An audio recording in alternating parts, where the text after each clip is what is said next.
Hi, gorgeous. Tonight we're going to be reading some scary stories. Shout out to ASMR Shani for compiling these stories for me, because I actually tried to film a video like this last year and I got really spooked trying to find good stories to read because some of them were just way scary.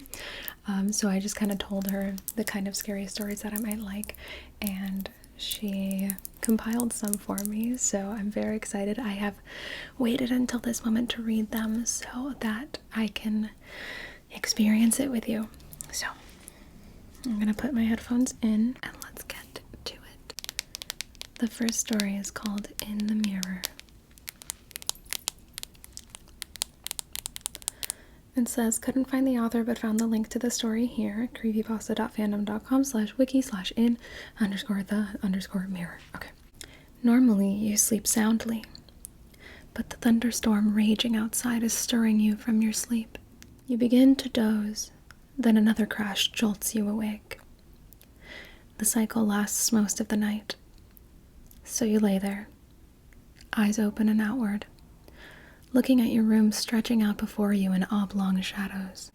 Your eyes move from nameless object to object until you reach your mirror, sitting adjacent to you across the room. You really shouldn't put mirrors in your bedrooms, like that's just scary, y'all. Anyway, suddenly there's a flash of lightning, and the mirror flickers in its light. For a second, the mirror reveals to you dozens of faces, silhouettes within its frame, mouths open and eyes blackened. They stare out at you, their pupils fixed upon your face. Then it is done. Are you sure of what you've seen? Unsettled, you don't sleep for the rest of the night. The next morning, you remove the mirror from your wall and toss it in the trash. It didn't matter if the vision you had seen was of truth or falsehood. You wanted to be rid of that mirror. In fact, you scrape every mirror in your house. Weeks pass, and the event of that night falls into passive memory. You're spending the day at a friend's house and you need to use the bathroom. While you're in there, the faucet starts to run without you touching it. Taken aback by this, you do not yet act, trying to reason with your paranoia in your mind. The water starts to stream, and a skin of moisture covers the mirror above. You're watching intently as words form. Please return the mirrors. We miss watching you sleep at night. Ooh, spooky, spooky, spooky, spooky. Please return the mirrors. We miss watching you sleep at night. The next one is called Holder of the End. Couldn't find author but found the link to the story here, creepypasta.fandom.com/wiki/holder_of_the_end. Holder of the End. In any city, in any country, go to any mental institution or halfway house you can get yourself into. When you reach the front desk, ask to visit someone who calls himself the Holder of the End. Should a look of a childlike fear come over the worker's face, you will then be taken to a cell in the building. It will be in a deep, hidden section of the building. All you will hear is the sound of someone talking to themselves echo the halls. It is in a language that you will not understand, but your very soul will feel unspeakable fear. Should the talking stop at any time, stop, and quickly say aloud, I'm just passing through. I wish to talk. If you still hear silence, flee. Leave. Do not stop for anything. Do not go home. Don't stay at an inn. Just keep moving and sleep where your body drops. You will know in the morning if you've escaped. If the voice in the hall comes back after you utter those words, continue on. Upon reaching the cell, all you will see is a windowless room with a person in the corner, speaking in an unknown language and cradling something. The person will only respond to one question. What happens when they all come together?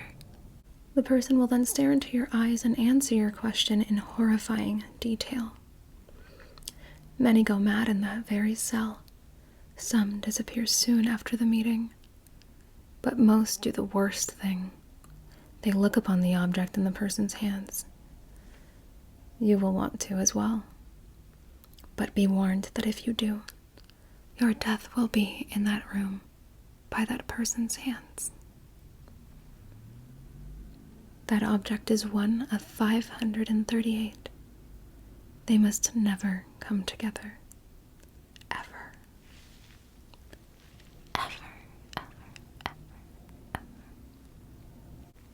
Okay, this one's called Imaginary Friend or Visiting Relative by Alcons via Reddit. My grandfather passed away just a few weeks after I was born. Never met the guy and never knew what he looked like. When I was 5 years old, I started to see this man in our rocking chair. I called him the rocking chair man. My parents thought it was that imaginary friend stage, but it started to bug them when I told them every single day. They finally questioned me about it. I told them every detail I could remember, and finally they showed me a picture of a man. It was my grandfather. To this day, I'm 22 now. Every time I dream, he's in the background somewhere. I remember when I dreamed about my high school graduation and I looked in the stands and I saw him with my parents. I like to think that he's just watching out for me and being there when he's not really there. This next one is called Glitch in the Matrix. I love Glitch in the Matrix type stories. Author is Sarax11 on Reddit.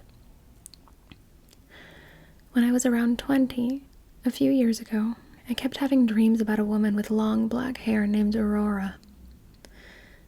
They were different dreams, but for some reason, her distinct face and name always ended up in them. It got to the point where I would wake up frustrated and confused, trying to Google her name or find out how I was connected to her. After a few months, she stopped showing up and I dismissed it, thinking my brain was just being a scumbag. Fast forward a few years later, Halloween 2009. I'm in my car with a friend stopped at a gas station. I'm about to pull out and merge onto a highway when I get a phone call from a random number. So I stopped the car, but no one answered. There was a person behind me who grew impatient, honked at me, and then swerved in front of me instead of waiting for 2 seconds for me to move. The second they get on the highway, a silver Civic loses control of their wheel and crashes into the car that swerved in front of me. I called the cops and waited at the gas station for them to come. Turns out the drivers of both cars died. It 100% would have been me if I hadn't gotten that phone call. Called it back a few hours later, of gratitude and curiosity. Rang 3 times and went to voicemail. Hi, you've reached Aurora. Please leave your name and number. Never had goosebumps like that in my life. Called it again the next day because I was that confused about the whole situation. Some woman answers, we get to talking, and tell her my entire story, including the dreams I had. She tells me she doesn't know how I got her number and that she never called me as far as she remembers. Weird. I ask her if she has a Facebook to confirm if she is in fact the woman in my dreams. I check her Facebook. Holy fuck, it's her. This next one is called The Whistler. Author Bing Bong 1234 on Reddit. I've been waiting a long time to tell Reddit the full story of The Whistler. This story requires many details, but it is unexplainable, creepy, and 100% true. I also have video evidence. Okay. When I was about 8 years old, I was taking my dog for a walk through the neighborhood with my mom. It was maybe 11 p.m. Why would you be taking your dog out so late at 8 years old? Anyway, we live next to a swamp/woods area in the edge of our neighborhood in Lansing, Michigan. Lansing, Michigan. Michigan. I think it's Michigan, but I say Michigan. I'm realizing. Anyway, I remember it being very silent and slightly windy. From down in the swamp, we heard somebody whistling at us. It sounded sort of like a bird, but each whistle was different enough where the lack of consistency made it human-like. The whistle sounded higher, then lower. I can't really describe it. My mom had a concerned, slightly terrified look on her face and grabbed my hand and said that we should go inside quickly. I didn't understand because I was too young, but seeing my mom freak out made me freak out too. After a while, though, I kind of forgot about it. 2 years later, I was taking my dog out again, late at night. Okay, y'all, this is giving me a headache. Goodbye to the crown. Oh, here, you can wear it. 2 years later, I was taking my dog out again, late at night. There was a large bush that could easily obscure a person behind it, just next to the front of the door. Oh, hell no.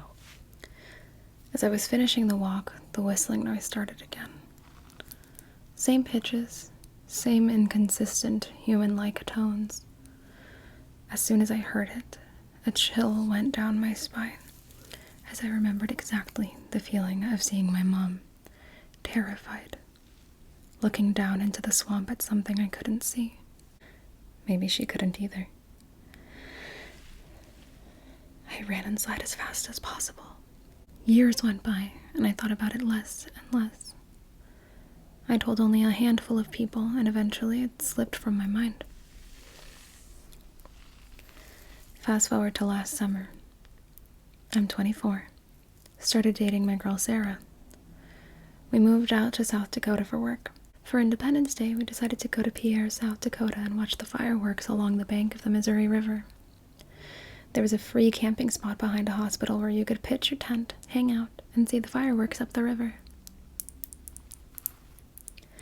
We were near the end of the campground, and there were very few people around us. As it was getting dark, the fireworks began. They were pretty far away, so the illumination they brought was very little. Thus, we had to sit right at the edge of the river to be able to see them. A huge thunderhead was moving in, and a storm was imminent. So the air seemed electric, and the wind was picking up. The atmosphere was eerie, to say the least. The police boats herded all the other boats off of the river, and had left our area to do that elsewhere. Most of the other campers walked up to the river to have a better view of the fireworks, but Sarah and I stayed back, and we were drinking PBR tall boys and kicking it. Suddenly, we heard the sound of a paddle methodically dipping into the water. We saw a figure steering a canoe about 20 meters offshore. Sarah decided to go get some more beers from the car, leaving me alone to stare at this mystery person. Oh, Sarah! And then, of course, they whistled at me. My entire body was frozen and covered in goosebumps. It was the exact same whistler from my childhood, more than a decade later. I looked at the figure, but it was much too dark to discern who it could be. They were wearing a hat. When they were perpendicular to the shore from me, they stopped paddling, turned the canoe to face directly at me, and whistled right at me. I was so frightened I stood up and shouted at them, "Who are you?" They didn't say anything, just whistled a couple more times, turned the canoe 180 degrees, and paddled out of sight. I'm a videographer, so I already had my camera by my side and was taking video of the fireworks. As the canoe was almost out of sight, I grabbed my camera and got a shot of them whistling as they went away. When Sarah came back from getting beers, she was very confused as to why I was so freaked out. When I explained, she was freaked out a bit too. I was convinced we would both be murdered that night. How did this whistling person follow me after 14 years all the way to South Dakota? Was it a coincidence? Why was it the same whistling noise? Who was that person and where did they go? So many questions still unanswered. To this day, I'm more afraid of being outside in the dark where I might hear that whistling again. Apparently there's also a link to the video of the whistling, so I might either insert that depending on what it sounds like, or I will include the link in the description or in a pinned comment. This one is untitled, and the author is appropriate_moose_ on Reddit. When I was little, my dresser It was long, but pretty short. Sat against the wall with one of the ends pointed to my door. That dresser is heavy, an old wooden one with all sorts of kid crap neatly arranged on top. Since it was in my bedroom, the floor was carpet.